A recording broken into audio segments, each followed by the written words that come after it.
Delafern, which is part of our band ministry here in YWAM Perth, have just returned from a North America tour. And here is Joel, who has just returned. Hi, Joel. Hi.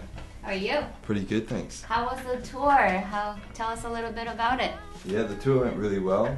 We went to a bunch of different venues, all different cities, all up the West Coast. We had a really good time. We got to connect with different bands. Yeah, we even got opportunity to share the gospel with people, pray for people in venues. So it was really good. Cool. How many performances did you guys get to do?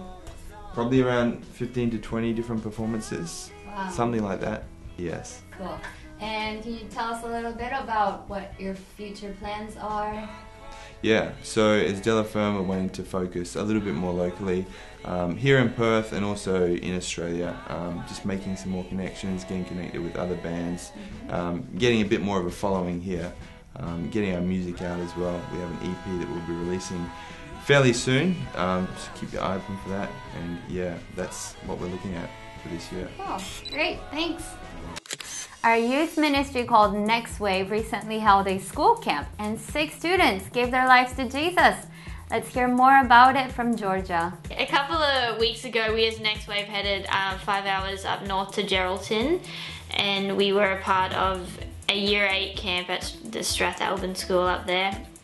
One of the nights we had a worship night with the students, so we had one of the students' mums come in and she shared her testimony and she did a few worship songs with us. At the end of her sharing and doing worship with the students, she asked them if they wanted to know Jesus, and a few, I think 6 out of maybe 40 to 50 students, I'm not really certain how many they were, yeah, put their hands up to ask Jesus into their heart, and then she just encouraged them to come and talk to us YWAMers at the end of it, just to gain a greater understanding of what it is they had just committed their lives to. So a few of us were able to just really share with them, and yeah, they're a really awesome bunch of students and they really opened up to us by the end of the week, so it was a great opportunity to just disciple them and share God's truth into their lives. Next Wave Ministry, they run a winter camp every year, and this year they're going to run the camp twice. The dates for the first camp are from the 7th to the 11th of July, and the dates for the second camp are from the 14th to the 18th of July. If you would like more information for this, please check out our website right here.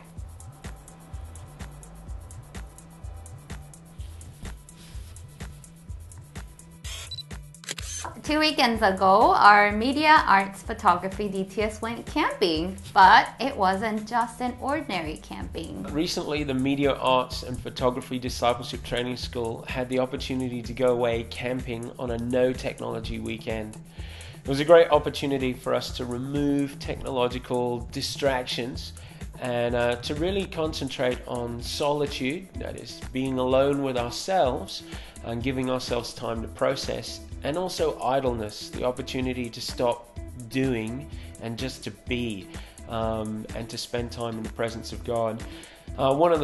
I think the students really enjoyed this, and one of the cool things that came out of it was, without cameras and cell phones, we weren't so preoccupied with trying to capture and record each and every moment that we had. We had the ability to just enjoy. We could enjoy being on the beach without worrying about taking a photo of it. We could enjoy our food without having to take a photo of it and post it online. One of my best memories from that was we saw like the algae that glowed, and it was so dark, and there would have been no way to even capture that in a camera without really having to be like super technical and have the lighting all right. So we were all like little kids, just like running around, jumping, seeing these lights, and we were fully experiencing it in the moment. We couldn't like tell anyone else about it because we had no technology, we had no way of capturing it. We were just forced to see it and experience it, and yeah. I would have loved to have been able to capture, like, when we walked out of our cabin area, you open the glass door and the ocean, you could see the ocean. That's how close we were. So I woke up that morning and I I looked and I was like, oh my gosh, like I wish I had my camera. But then I went for a walk on the beach and actually took it in and soaked it in, and it was just amazing. I'm a doer. I like to do, and I definitely, because of how I was raised, hold a lot of value to myself based on what I do. So for me, it's really hard to step back and be like, no, I'm not going to do. I'm just going to be like this. Like even when my family goes on vacations and we're just relaxing, we're never relaxing because we're always doing something. So this in and of itself was really awesome to just be like, there's no agenda. You don't have to do anything, and you're still going to be loved even if you don't. It's really awesome. It was really really transformational for me. It was a really good time of fellowship. We had more time to spend with one another, and we had more time to contemplate on God and who He is and what He's done for us. Well, that is all I have for you this week. Please make sure you follow us on Twitter and Instagram, like us on Facebook, and subscribe on YouTube. 안녕히 계세요. 다시 만나요.